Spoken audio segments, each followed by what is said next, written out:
మండలం పెద్దరంగాపురం గ్రామంలో రైతు నడిపి అంకాల్ రెడ్డి పత్తి పంటను వ్యవసాయ అధికారులు పరిశీలించారు.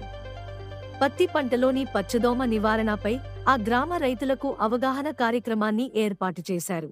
పత్తి పంట వేసి 40 రోజుల అయిందని, పత్తి పంటను దోమ గమనించడం జరిగిందని తెలిపారు. పచ్చదోమ తెల్లదోమ నివారణకి 2 లీటర్ల వేప నూనె, 2 లీటర్ల కానుగ నూనె, 30 గుడ్లు, 500 లీటర్ల నీటిలో కలిపి కషాయాన్ని తయారు చేసి పిచికారీ చేయించి రైతులకు అవగాహన కల్పించారు. ఈ కార్యక్రమంలో వ్యవసాయ అధికారి జి నాగలక్ష్మి, పెద్ద రంగాపురం ఆర్ఎస్కే, ఎంపీఈఓ ఎం హరిత, బ్రాహ్మణపల్లి ఆర్ఎస్కే స్వాతి, పులివెందుల ఆర్ఎస్కే రమాదేవి అలాగే పెద్ద రంగాపురం రైతులు పాల్గొన్నారు.